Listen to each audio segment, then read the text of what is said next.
Barry Avrrich and Howie Mandel, welcome to the Jewish Film Institute's 40th anniversary celebration, and congratulations on making such a funny and entertaining film about such a funny and entertaining man.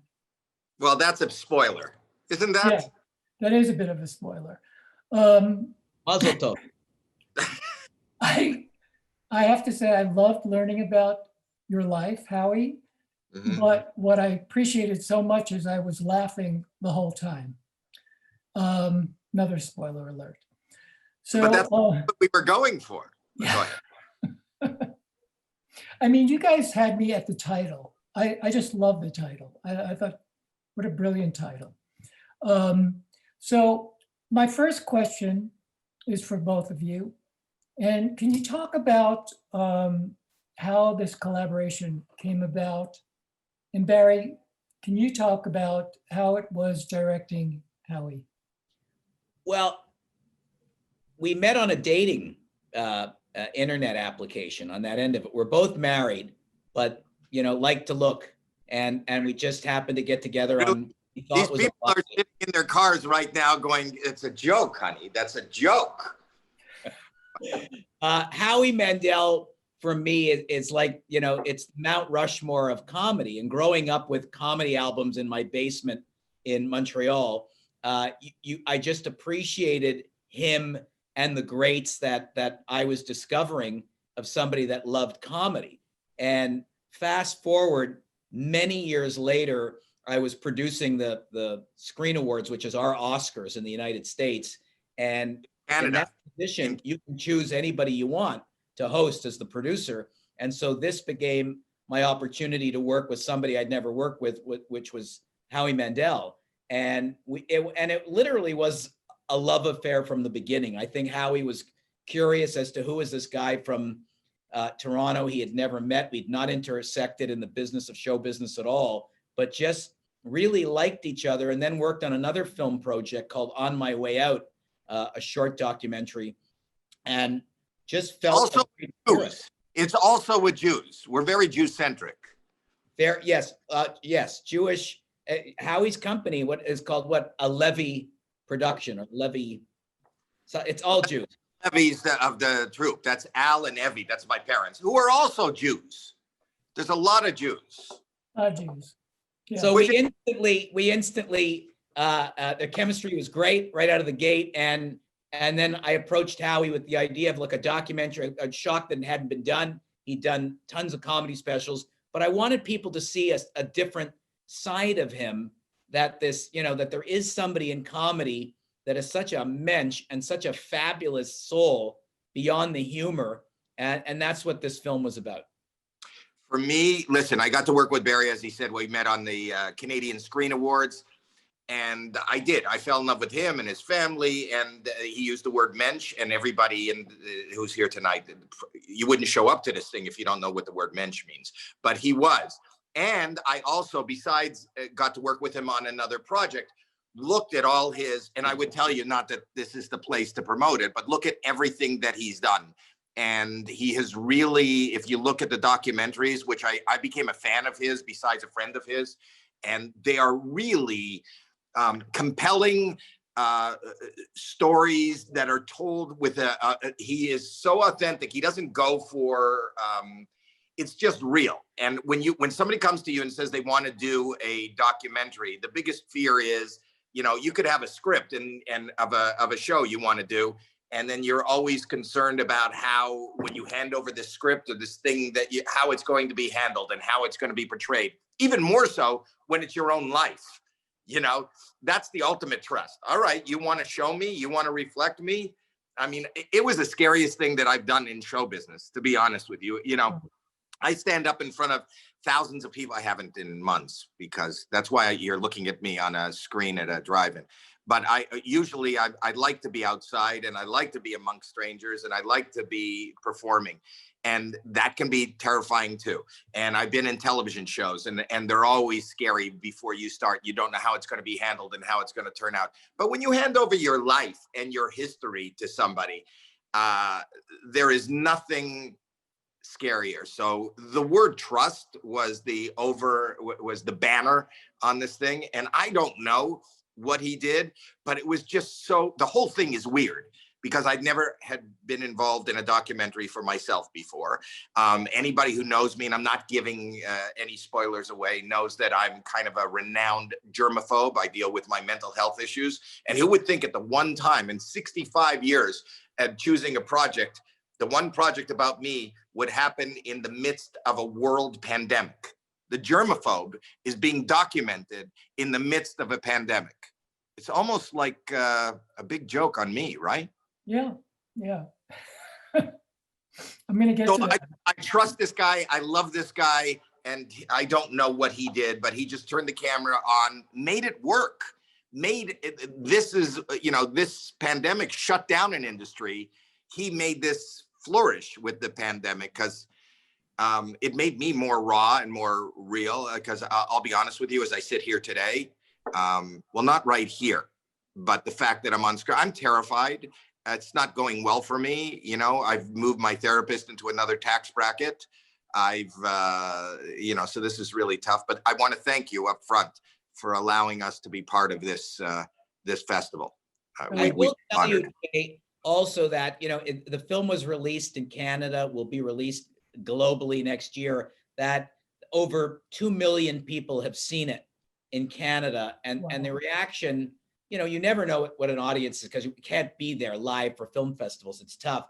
But the reception has been so great, not only because Howie's one of our own, aside from being Jewish, but Canadian, but everybody just appreciated the different side of him. Everybody said to me, yeah, I knew this, but I didn't know that. And they all just he doesn't want to hear it, but they all just want to hug him. So the reaction has been really great. No hug. Just sit in your cars and honk your horn. That'll be your hug to me, please. Nobody hug me. Well, I do want to say that, Barry, we are already big fans of yours. We showed Quality Balls, the David Steinberg story, and also your short film, The Man Who Shot Hollywood. So I agree with you, Howie. You put yourself in really good hands for a documentary, and you picked one of the best. Thank you, Jay. This is like Guys, 6 minutes. I'm not part of this festival, and you can edit this out if you want to, but you've got to see what's his name, the title with the Holocaust guy? Prosecuting Evil. Yeah. It's a great film. Prosecuting Evil. I mean, you watch, and this is first of all, that's a heart-wrenching, wonderful, it just makes me proud to be a Jew and makes me proud to know Barry and makes me proud that the same filmmaker that did my documentary is crazy. I can't even wrap my mind around that. Yeah, I agree. Totally. So let me get back to the film now. I love the way this film opens with the archival clip. And I also, seeing you, Howie, getting such a thrill out of creating this awkward moment for the audience. Well, you think that's archival. It's not. Barry was there. Barry said, we're going to do this. And that was before the pandemic. I'm not giving anything away here. But Barry said, let me join you on the road. So that wasn't something that he pulled out of clips or whatever. A lot of what you see, Barry was in that room too with us. The filmmakers, the guy in the clip that you. Well, yes, that's archival. That's an old Lawrence Welk company singer, but Howie had come to do a show in Brantford, Ontario, and as Howie does, he goes, come on, come over, come and see the show, whatnot. You go to the green room with Howie, very lavish. I've traveled with entertainers my whole life, very lavish. There's a plastic container with 2 pieces of celery and a carrot and some dip that's been left over from a commercial shoot from Purim. And so you go back there, and then I walked on the stage and saw this, which your audience will see in the opening of film, saw this spoof that he does on the audience, and it was brilliant. And I made a mental note to myself and said, this is the way I'm going to open the documentary. And my editor, everybody said, what? That's crazy. But I was so enthralled with the way he, plays with the audience, for the lack of using the other word I was thinking about. And it's brilliant. So that had to open the film. Yeah, I thought it was brilliant. My whole life. I don't feel like what Barry captured here, and I've always been afraid of, is this is not a performance. And even my performances now have become part of my life. I like to have fun. And if I'm not having fun, it never seems like work to me. And he was able to come and spend time with me, and just, he's just like opened a window to what I do. I didn't think that it was anything that anybody would be interested in. And I didn't, but nobody's more bowled over and thrilled than I am that people like you and this festival have chosen this film. And like he said, in Canada, it was released and people have been very positive about it. I swear to you that I am so surprised, because I personally put no work into it. It's just Barry showed up to my life for a year. Well, I mean, that's nice, but he fills a frame. I've made a lot of documentaries, and trust me, it's a ton of fun, because Howie is camera savvy. He knows the audience, and also he gave so much. He's emotional. You'll see it in the film. He's candid. He talks about the very deep lows, aside from challenging mental health issues. He talks about career ebbs and valleys that are really would send most people into the world of anonymity forever. And he deals with that. He is a giving subject matter, and that was key. Wasn't going to just make a docu concert on Howie. There's lots of performance stuff in it, but you had to get to know him as a person, and that was critical.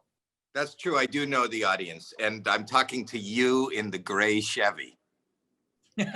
Just focus, please. Just focus. Yeah.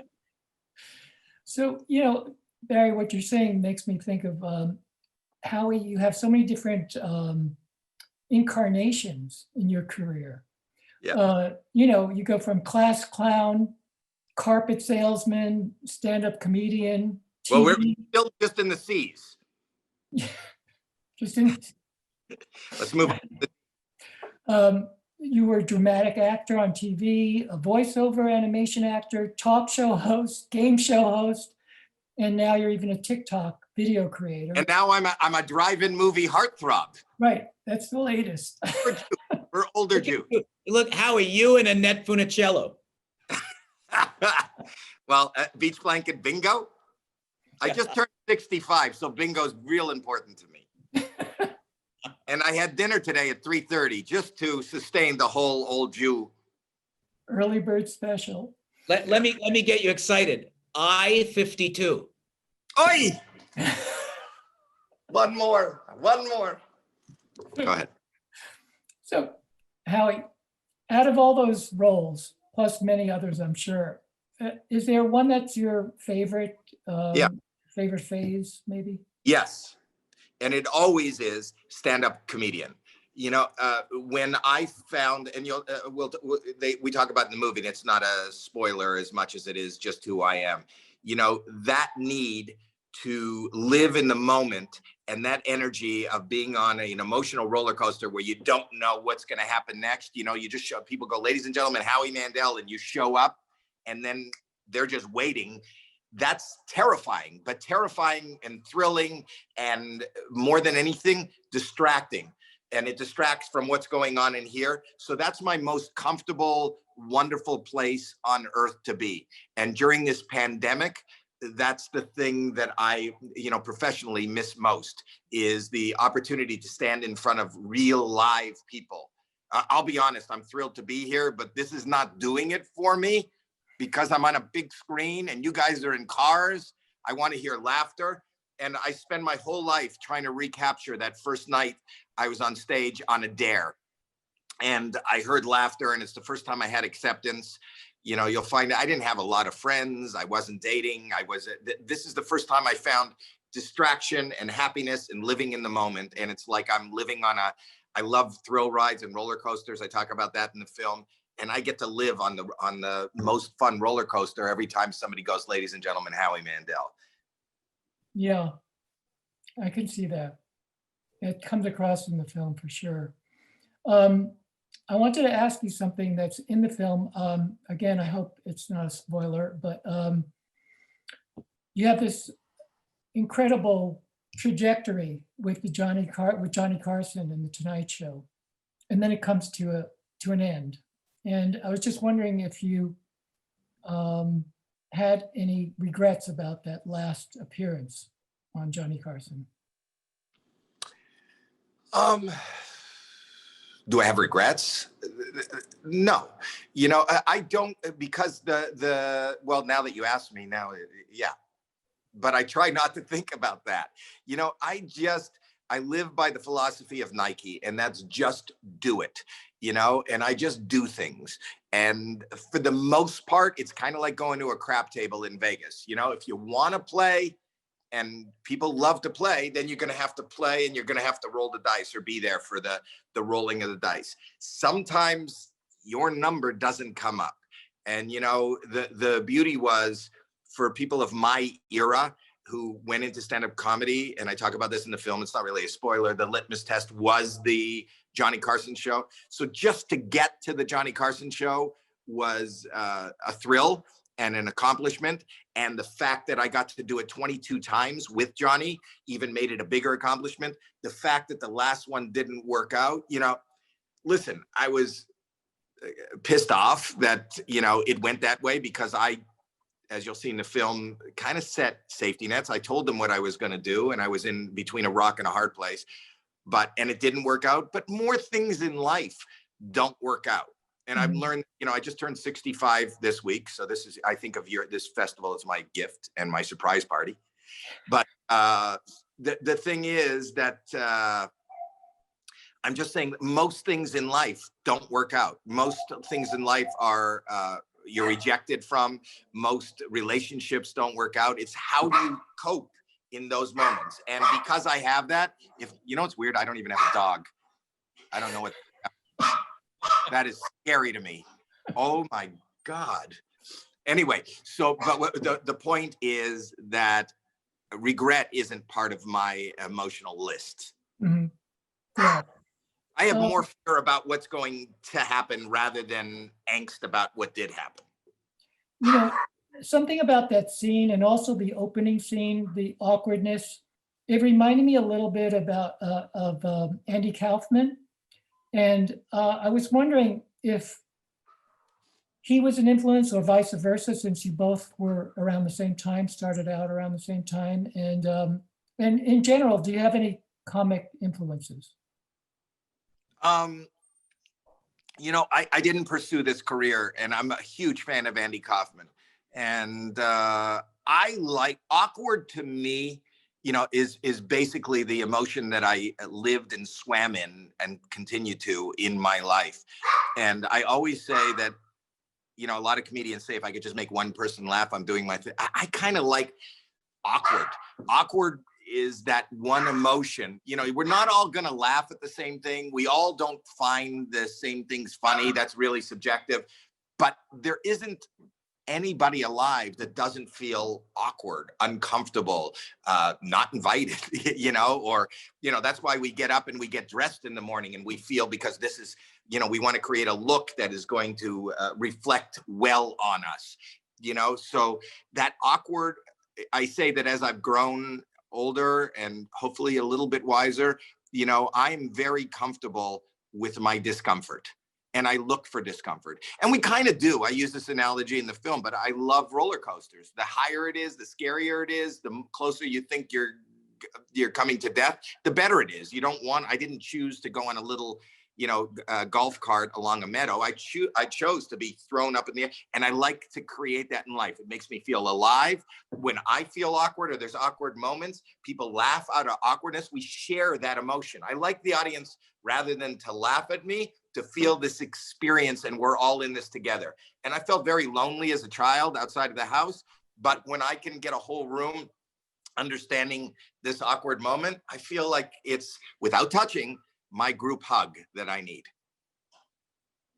So, thank you.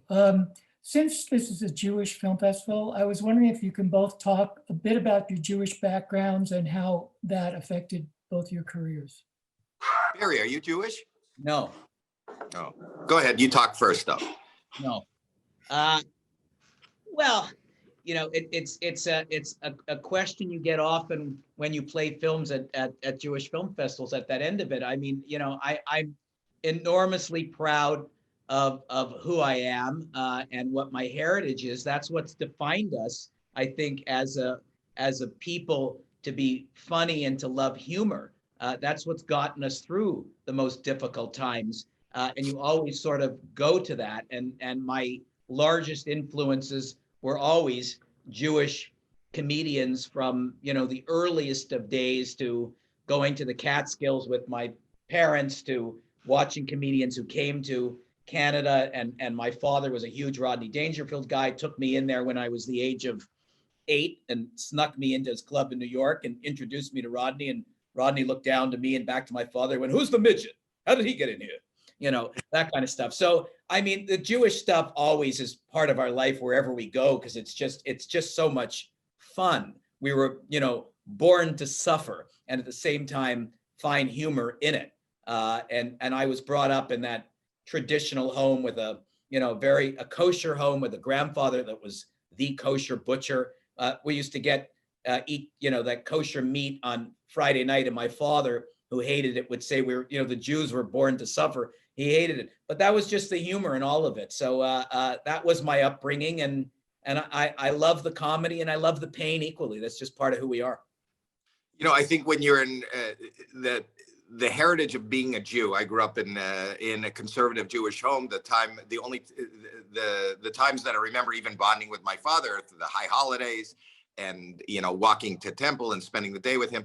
But more importantly, what I found, if I had to analyze, Jews, because we have suffered throughout the years, have a sense of humility.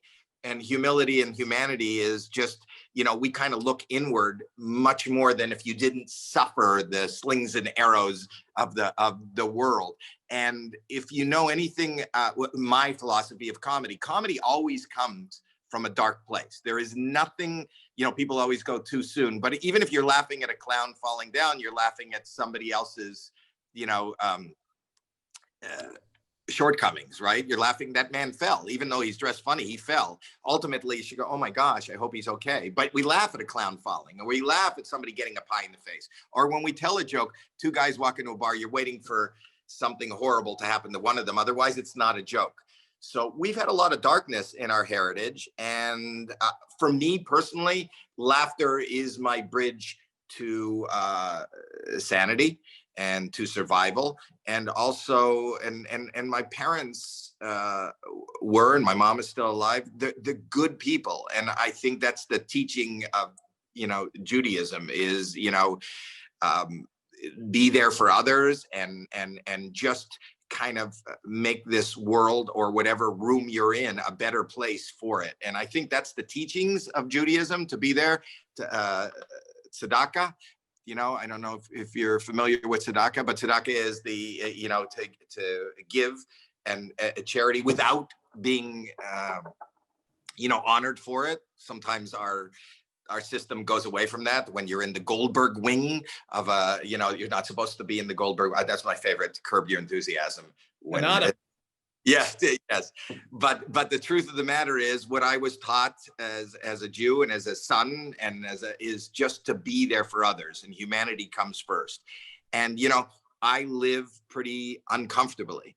But, the fact that I can go out in front of people and talk about my awkwardness or just be uncomfortable, and people tell me not only did they laugh, but they kind of relate, and it's fun, and they forgot about their troubles and sorrows for a minute, because you can't go through life without troubles and sorrows.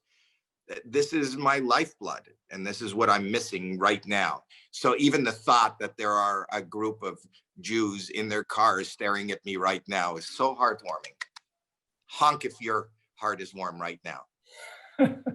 Oh, thanks. Okay, enough with the honking. Please Well, sit down. I think I didn't want to take a lot of your time, and also people are probably anxious to see the film that we've been talking about. I want to thank you both so much for talking with us and for this wonderful film. And you're both mensches. Thank you. Thanks, Jay. And Thank thank you, San Francisco. Enjoy. Enjoy.